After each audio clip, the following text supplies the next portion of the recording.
Değerli müşterilerimiz, hoş gördük sizleri. Bolluqda, magistral yoldan, aeroport yolundan bura, aeroport Mərsikan yolundan bura cəmi 200-250 metr məsafədə 4 saat yarım içində paket kupça evimiz çıxıb satışa. Evimizin hər bir tərəfinə giriş çıxışı, evimiz tam təmir olunub verilir. Tam təmir təhvil verilir inşallah. Yerləşmə yeri əla. Gördüğünüz gibi geniş həyətə. Gördüğünüz gibi bu hissədə 9 tonluq su çəndi yerin altında. Evimizin kombi otağı, yay mətbəxdə hər bir şey var. Keçən inşallah evimizin içərisinə. Girəndə gördüğünüz gibi geniş qonaq otağıdır.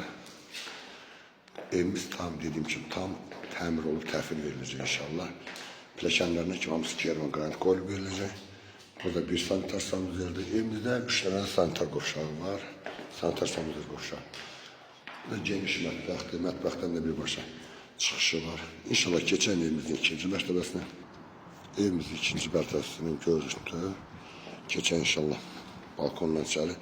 Girəndə ikinci mərtəbə bir yataq otağıdır. Yataq otağında da əlavə sanitar sanuzeri var. Evimiz çok güzel zövqlə dizaynla dediğim gibi. Tam monolit betonda istifada. Bu da bizim ikinci yatak otağımız. Bu bizim üçüncü geniş yatak otaqda. Əlavə də bir dənə dediyim kimi sanitar sanuzer qovşağı.